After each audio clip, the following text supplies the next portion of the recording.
Muy buenas, soy José Luis Martín y esto es World Media Podcast.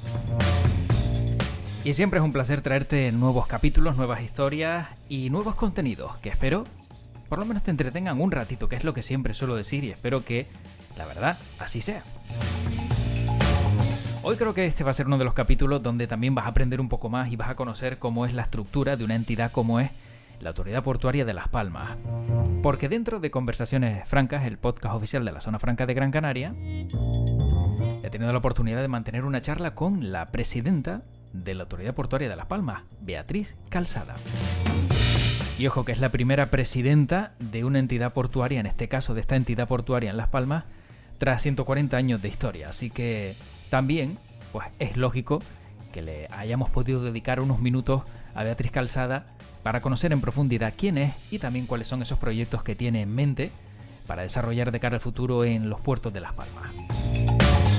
Así que como siempre te invito a quedarte, a estar un ratito escuchando atentamente lo que te contamos en este podcast y estoy seguro de que te va a gustar este nuevo contenido de World Media.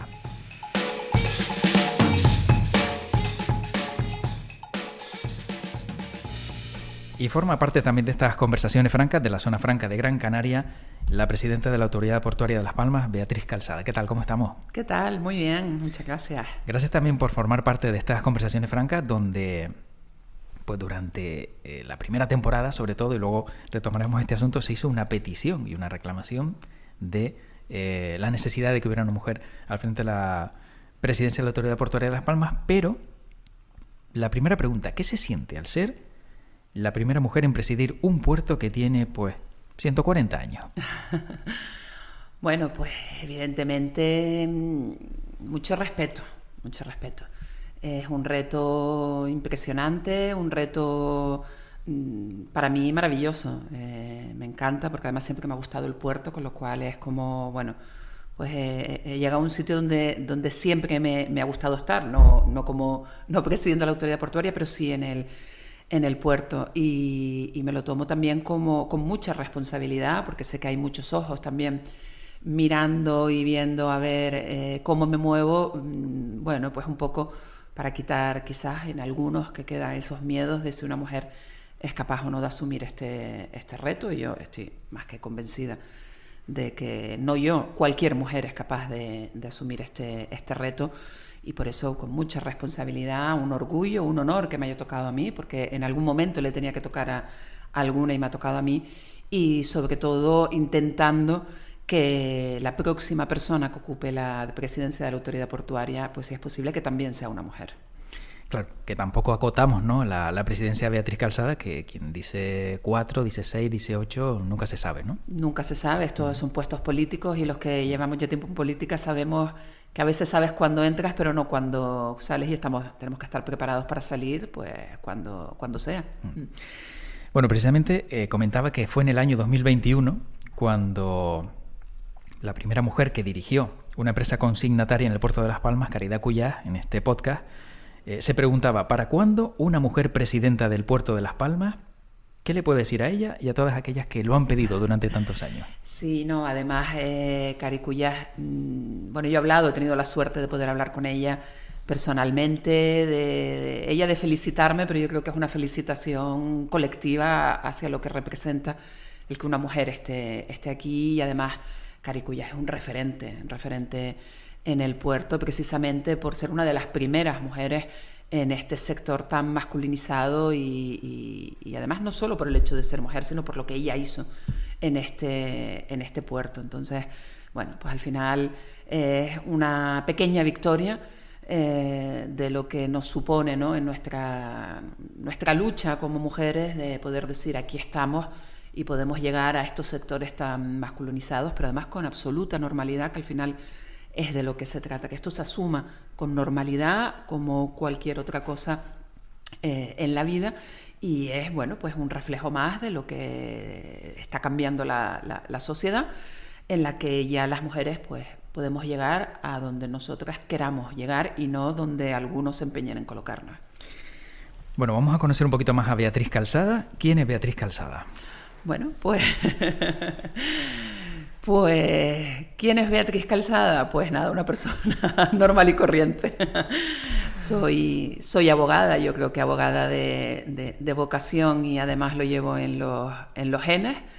Mi abuela decía que no quería abogados en su familia, y nos reímos en la familia porque en los Calzada Fiol otra cosa no hay, pero abogados muchos. Y siempre nos lo tomamos con mucho humor. Yo creo que me venía un poco en los genes, ¿no? Esa rama.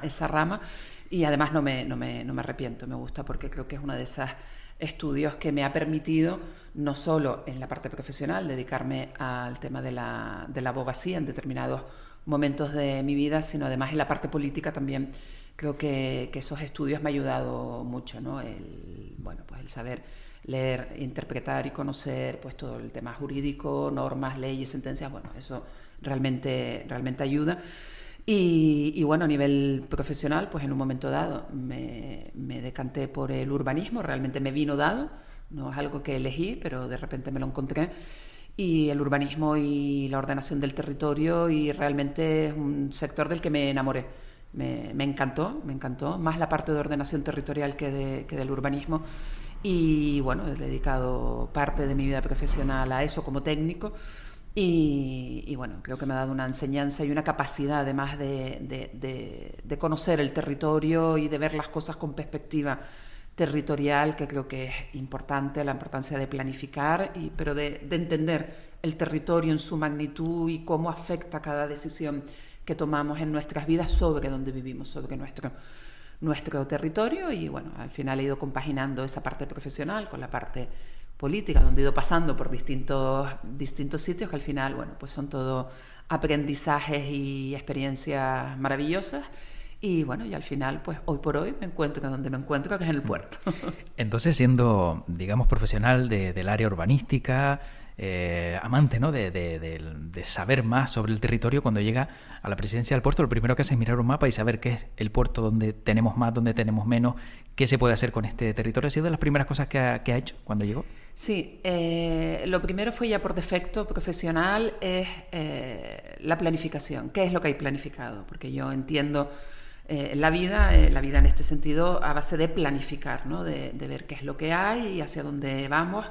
Y cuál ha sido el recorrido, y efectivamente de poner un zoom amplio para poder ver con perspectiva no solo el Puerto de la Luz, también Arrecife, Puerto del Rosario, Arinaga, bueno, Salinetas, que siempre que nos olvidamos porque está prácticamente dedicado a lo que está dedicado, pero poderlos ver en perspectiva, para ver efectivamente hacia dónde tienen que caminar nuestros puertos, cómo podemos reordenar esos espacios, cómo podemos hacer esa conjugación y esa unión puerto-ciudad, que eso al final tiene una parte importantísima de urbanismo puro y duro, y creo que en ese sentido, pues evidentemente me va a resultar más sencillo por mi trayectoria. Pero lo primero fue eso, sacar planos. Además, lo primero que hice fue pedir planos de todo, para empezar a colocarme y a ver cómo podemos reordenar y optimizar y ser más eficientes. Bueno, y antes de eso, y antes de esa planificación, y cuando le dicen a Beatriz Calzada que va a ser la presidenta del Puerto de Las Palmas, ¿qué es lo primero que le viene a la cabeza? Primero fue un vértigo de decir en serio, porque cuando me lo plantean como una de varias opciones y me dicen, no, y existe esta opción, realmente me quedé en blanco. Fue como, en serio, o sea, en serio vamos a poder optar a esto, ¿no? No ya yo como persona, sino como organización política, el decir, qué bien, ¿no? Porque era algo que llevábamos mucho tiempo intentando reclamar, porque yo creo que nuestra visión nacionalista, ¿no?, de intentar tener más autogobierno, de que las decisiones se tomen aquí, pues era importante el poder estar en el puerto y ver qué opciones, ¿no?, qué opciones teníamos. Y a nivel personal, de entrada fue un poquito de vértigo, de hormigueo, qué reto, ¿no? Porque yo creo que si te ofrecen algo de esto y no te impresiona, no sabes realmente lo que tienes entre manos, ¿no? A lo que te enfrentas, y efectivamente creo que es así, ¿no? Es un puesto que impone por la responsabilidad que que conlleva el puerto, es el motor económico, no solo de Gran Canaria, sino yo siempre lo digo y espero no ofender a nadie, pero es el puerto el motor económico de toda Canarias. Todo entra, todo sale por nuestros puertos y por este puerto en particular. Y hay que ser consciente de eso y de que cualquier decisión que tomes, las repercusiones que tienen son muy importantes. Claro, un exceso de confianza es un mal compañero de viaje. Sí, nunca. Creo que precisamente peco por lo otro. Yo soy de esas personas que cuando tomo una decisión, la tomo convencida de la decisión que estoy tomando, pero siempre intento mantener un resquicio de duda, ¿no? De decir, oye, puede haber una solución mejor o te puedes estar equivocando, porque creo que es lo único que nos permite, si efectivamente hay algo mejor, reconocerlo y reconducirlo. Si yo peco de exceso de confianza, de decir, sí, esto es así, y estoy convencida, creo que es un error, ¿no? Es un error y, como digo, las repercusiones de los errores en el puerto tienen una magnitud importante. No abandonamos el plano personal porque me gustaría saber, y creo que también al oyente de Conversaciones Francas le gustaría saber, ¿cuál es el primer recuerdo que tiene Beatriz Calzada del puerto? Pues de pequeña porque mi padre trabajaba en una consignataria, y además era una de las consignatarias potentes en aquel momento en el puerto, y yo no sé por qué mi padre me solía traer al puerto, es decir, en general a todos los hermanos, pero yo recuerdo venir muchos sábados que a lo mejor pues venía un barco y al estar en una consignataria pues evidentemente había que estar allí para darle los servicios que necesita el barco, y recuerdo más de un fin de semana de estar allí en el muelle, además en el muelle grande, pues sentada o mirando los barcos con mi padre o mi padre llevándonos en el coche, y a mí en particular, explicándonos, pues esto es un barco que viene de no sé qué, este viene de no sé cuánto, enseñándonos la bandera o el tipo de barco cuando venían pues todos aquellos petroleros, la flota pesquera, que venía la japonesa, que eran unos barcos imponentes, y todo lo que eso conllevaba. Y ese es, yo creo que mi primer recuerdo del puerto, pero como digo, siendo bastante pequeña. ¿Y qué le diría ahora Beatriz Calzada a esa niña, siendo presidenta? Y... No tengo ni idea, es un... mira dónde está. Claro. No lo sé, realmente, bueno, es curioso, ¿no? Yo cuando lo pienso, pues toda esa trayectoria y de repente verme ahí es como, pues fíjate, yo siempre he pensado que si no me hubiese dedicado a la política tan jovencita, porque yo entré muy, muy joven, empecé ya con el tema de la política, posiblemente hubiese terminado en el puerto, en otro ámbito, obviamente, ¿no? En algún otro espacio, porque siempre me ha atraído y siempre me ha gustado, y además porque creo que siempre he sido consciente de la importancia del puerto. Bueno, de entre los proyectos que tiene en mente para esta presidencia, ¿cuál cree que va a ser uno de los más difíciles de sacar adelante? Uno en concreto no lo sé, es decir, tenemos allí proyectos de obras, de las ampliaciones que quedan, que tendrán su complejidad, porque evidentemente aquí cada vez que tenemos algún proyecto de obra, pues siempre hay algún tipo de recurso y tal, es decir, a nivel técnico. Pero a nivel, yo creo que de importancia del puerto, lo fundamental que vamos a sacar es el plan estratégico del puerto. ¿Por qué? Porque el plan estratégico va a ser lo que va a marcar, o lo que nosotros queremos que marque, el camino del puerto de aquí a 20, 30 años. Para mí ese va a ser el proyecto más importante. Si nosotros somos capaces de sacar un plan estratégico, en el sentido que hemos pensado que esté participado por toda la comunidad portuaria, pero también la extraportuaria, es decir, todas aquellas administraciones, sectores que no siendo eminentemente portuarias sí tienen algo que decir y que les afecta al puerto.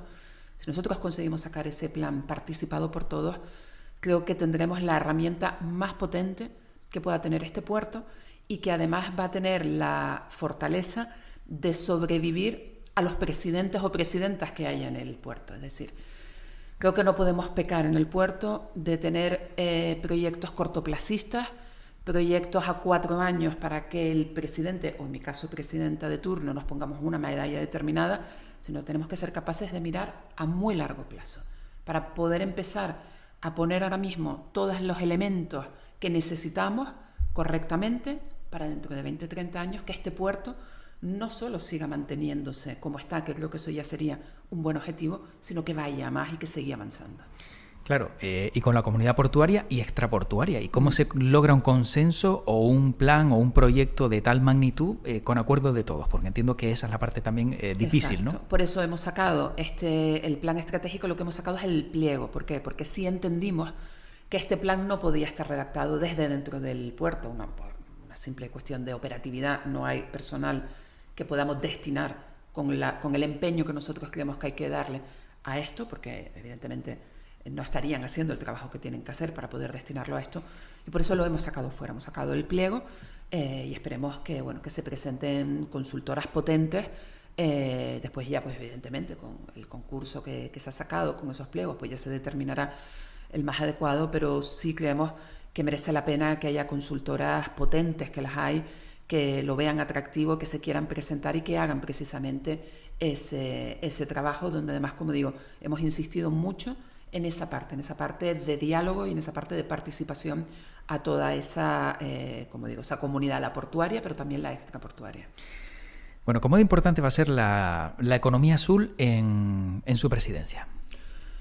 Ya es importante, es decir, esto no es una cuestión de aquí vengo yo a ponerme medalla, no, esto yo creo que de años atrás se han ido dando los pasos, en general yo creo que a nivel sociedad se va aceptando cada vez más la importancia de la economía azul. Creo que tenemos dentro del puerto hay un área de innovación que eso sí ya lo hemos hablado, para mí va a ser fundamental porque tenemos que ir por ahí en esa área de innovación, área de medio ambiente, tiene que ser fundamental y además hay ahora mismo muchas sinergias puestas sobre la mesa entre la autoridad portuaria, pero también entre la universidad, entre el ITC, Plocam, no me quiero dejar a nadie atrás, pero bueno, entre muchas otras administraciones y muchas empresas del sector privado que están trabajando, incluido Clastra Marítimo, por ejemplo, en todo esto que tiene que ver con la energía, todo lo que es la economía azul, economía circular también azul.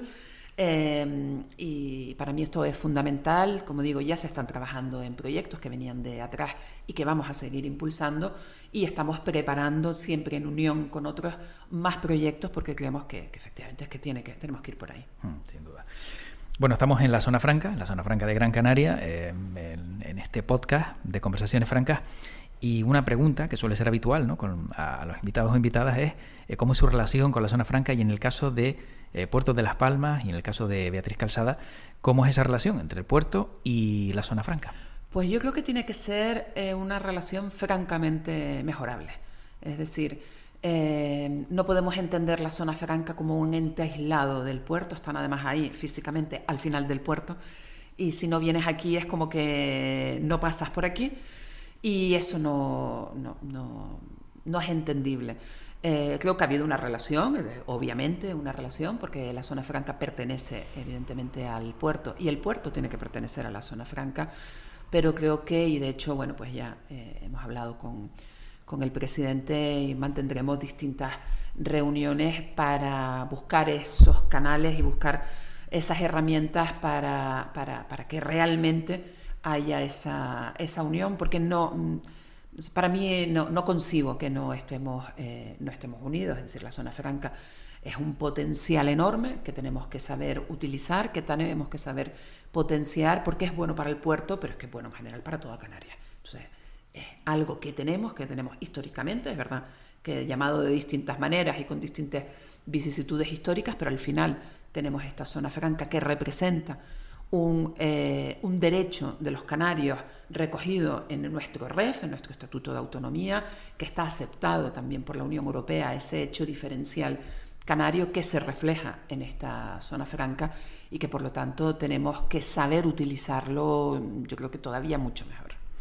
¿Hay algún proyecto que se pueda adelantar o algún proyecto en mente entre ambas entidades? No, todavía no. Hemos quedado en sentarnos, y además será próximamente, precisamente para retomar algunas cosas que quedaron por ahí.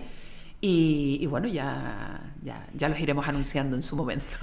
Bueno, también tengo que preguntarle a Beatriz Calzada por el Puerto Deportivo Marina Las Palmas, o conocido como el Muelle Deportivo, porque hay una ampliación de atraques y cambios y proyectos.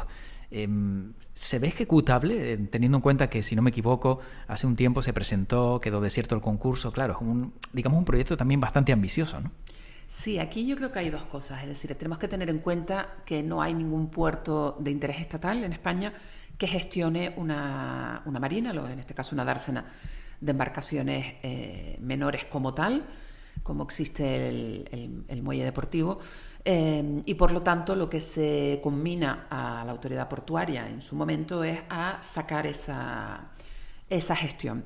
Esto se hace a través de un concurso donde efectivamente no solo es la gestión de lo que es la marina, por entendernos todos, el muelle deportivo, sino además lo que conlleva una ampliación de atraques y una serie de obras que no solo es para habilitar ese aumento de atraques, sino también porque son unas mejoras para el muelle deportivo y para el servicio que se presta. Bueno, tristemente, dicho de alguna manera, efectivamente ese concurso queda desierto. Bueno, pues porque las empresas que podrían tener cierto interés pues no lo ven atractivo por distintos motivos. En estos momentos lo que estamos es estudiando ese proyecto que se presentó. Hay alguna empresa que se ha demostrado interés en ir por adjudicación directa, que es una herramienta jurídica que existe en el año en el que se declara desierto. La ley permite que alguna empresa pues, que pueda presentarse a adjudicación directa, pero obviamente tiene que cumplir con los pliegos que se presentaban en el concurso. En ese momento, bueno, pues está en ese proceso de análisis de eso que se ha presentado, a ver si cabe o no cabe, y si no, pues obviamente nos tendremos que ir a otro concurso. Y en ese otro concurso lo que tenemos es que ver y analizar por qué falló el primero, en qué se falló, qué es lo que hizo que las empresas no lo encontrasen atractivo para poder presentarse y que se saque. En Canarias en general, en Gran Canaria en particular, hay una demanda altísima de atraques deportivos. Hay listas de espera en los muelles deportivos existentes, sean sobre todo los de puertos canarios. Hay una demanda y una lista de espera, y por lo tanto sí se entendía que ese aumento está más que justificado. Estamos hablando de cerca de 1000 atraques. Lo que ocurre es que hay que hacerlo bien y hay que poner, si me lo permiten, un producto en el comercio que sea atractivo para quien lo vaya a gestionar, porque van a tener que abordar unas obras importantes y después una gestión. Entonces hay que hacerlo atractivo. Pero yo creo que el muelle deportivo es una de las joyas que tiene Las Palmas de Gran Canaria, que tiene Gran Canaria con la ARC, la regata, donde creo que al final es lo que refleja lo que es el muelle deportivo, que es un punto de encuentro y de tránsito de navegantes de todos los continentes. Es una maravilla cuando vas allí y te ves a personas que vienen de puntos muy diversos de todo el mundo, y eso tiene un valor importante. Entonces tenemos que saber poner el muelle deportivo en condiciones adecuadas para seguir dando ese servicio. Ahora que estamos en Las Palmas, estamos en medio de la ciudad, muchos de los que han pasado por este podcast de Conversaciones Francas, sobre todo han reclamado eso, ¿no? El que se abra el puerto a la ciudad, que se acerque la ciudad al puerto. ¿Y qué se puede hacer para que esto se consiga y que realmente sea una realidad? Más actividades culturales, conciertos en el puerto, acercamiento a escolares. ¿Qué se puede hacer? Sí, yo creo que es una de las asignaturas pendientes que tiene el puerto. De hecho, yo siempre digo que el puerto es el gran desconocido, fuera de los límites de la Guardia Civil, que cuando llegas al puesto de seguridad de la Guardia Civil, de ahí hacia afuera, el puerto es un gran desconocido. Lo conoce la gente que trabaja en el puerto, bueno, pues la gente de la isleta, obviamente por esa cercanía, Cebadal, pero es el gran desconocido. Muchas personas no saben lo que ocurre dentro del puerto, no saben el potencial laboral que existe dentro del puerto, y en ese sentido nos hemos marcado